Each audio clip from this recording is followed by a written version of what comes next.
Elisa, the Scrappy Wife behind ScrappyWife.com, and today I have an art journal process video for you.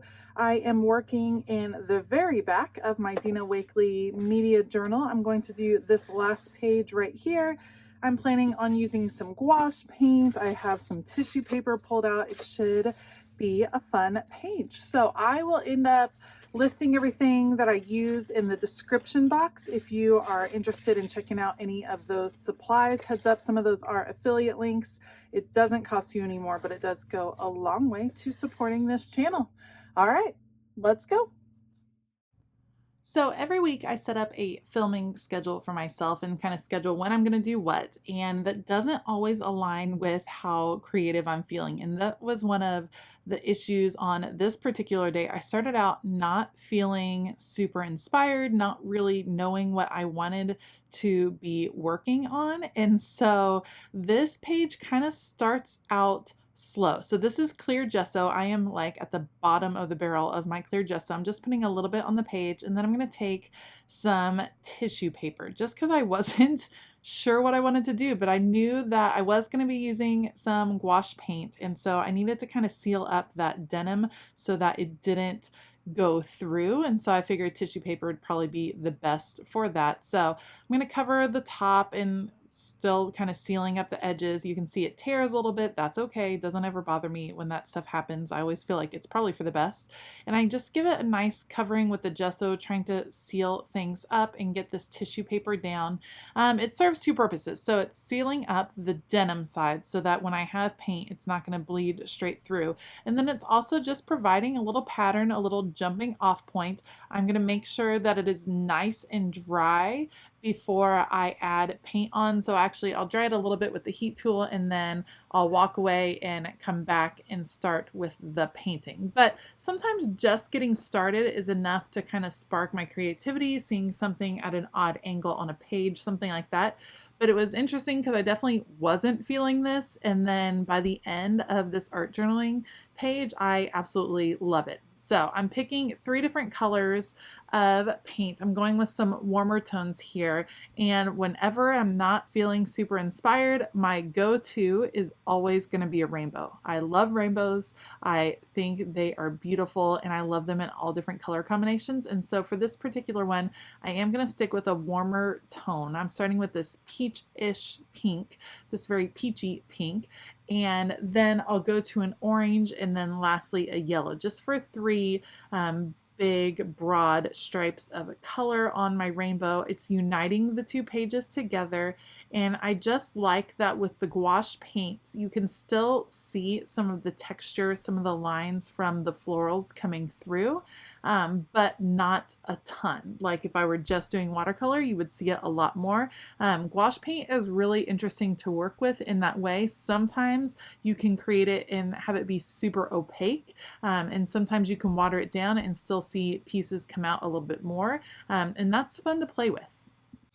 So as I continue on, I want to know, when you are feeling like you are in a creative rut, do you have kind of a go-to pattern or a go-to image that you tend to work with? For me, if I start painting rainbows, generally I'm going to come up with something. Generally I'm going to have that be like a mood lifter or a creativity boost. Let me know if you have kind of a go-to, or maybe it's even a go-to project. Like you like stamping, so you're just going to pull out stamps, or maybe it's just basic coloring or something like that. I would love to know and get some other good ideas. When you create a lot like I do, sometimes the creative ruts happen. I tend to like to push through them, so I'll give myself a little bit of a break, but sometimes creativity comes just from other forced creativity. So I'll try something new, or do a new technique, or play with different colors, or go to a tried and true method like painting rainbows, because it's just always going to bring me joy. And you know, what I love about this art journaling, if you have watched a lot of my art journaling, I'm not reinventing the wheel. It's not hard to paint a rainbow, you guys. You don't have to have any like extraordinary talent to paint a rainbow like this. But you know what? It's still beautiful. It's still fun. It still brings me joy, which is what your art should be doing for you. So don't worry about if you're not like making cutting edge art journaling or you're not doing something that you think people would really appreciate. If it's bringing you joy, like painting rainbows does for me, then go for it. Okay, I let that rainbow dry all the way, and now I'm adding water to the outside, and I'm mixing several different blues and a lime green, and we're gonna work on the sky that is behind this rainbow. I'm being really careful trying to not get it in the pink. I do a little bit because, you know, that happens.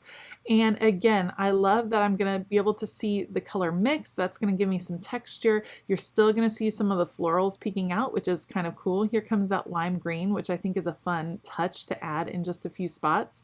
And then I'm gonna come in with a darker blue around the edge, which I totally dig. So that kind of serves as a way to kind of frame off this particular page, and I totally dig it. So I'll add the dark blue, and then you can see I'm going to come back. This is just water, and I'm trying to blend it just a little bit more so it's not as harsh of a line. Like, I don't want it to look like I painted a line. I just want it to look like it's getting darker around the outside. So that's what I do, and I'll add a little bit more blue in here and then let the water kind of do its thing and mix and blend. And I just love playing with paint. It's so fun. And I'll just continue the same method throughout all of the negative space that you see on this page.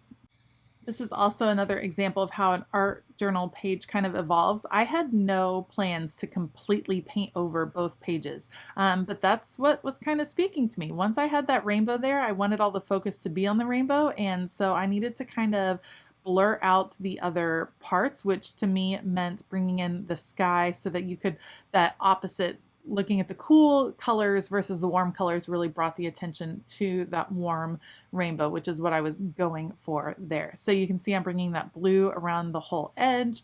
And then of course I will fill in the middle section as well. And this time I'm really focusing on just the lighter blue and the lime green down there, as well as the darker blue to add a little bit of shadowing on the inner edge right there. You can see, and when I add it, it just is bleeding down, which is perfect and blending really nicely. And I'm super happy with the finished result of adding the blue in to this particular page. All right, so I did let that dry completely, and now I'm coming in with a paint pen to write out the word hope, because that is of course something that rainbows have always symbolized for me. And I'm just going up this angle. So this is the angle that was created by the tissue paper. So there's no tissue paper under those words. So it's not an angle that I had to follow, but I think it was kind of there, and I'm gonna kind of play with it anyway. So then I'm coming through again with the paint pen. This paint pen, it just didn't, I don't know. You guys, I need a paint pen that is like super opaque white, and I had some issues with this, and then I also had issues with my acrylograph marker, which you're gonna see here in a minute. So I'm coming through with this paint pen. Eventually I'm like not super pleased with how, I don't know, kind of translucent it is in parts, so I end up coming back. You can see I gave up, coming back with gouache paint, and I'm just gonna go over the top, and it really helps out a lot. I don't mind that a little bit of the color comes through, but I really wanted the word hope to stand out, and it was just getting lost. The paint pen was not opaque enough for me. So filling all of this in and just making these letters a little bit thicker also helped, and it's really going to stand out. And then what I end up doing is I'm going to come back and trace around the edge of each letter with my acrylograph marker, and I'm using the black, and it normally works really well, and I was struggling with this one. I was using the fine tip one, the 0.7 millimeter, and it just was not doing it for me, and maybe I needed to let the whole thing dry a little bit more. I do dry it in between, but maybe it just needed a little bit more of the drying action. That's what I'm guessing, but I was super frustrated that it just was taking me a really long time to get it done.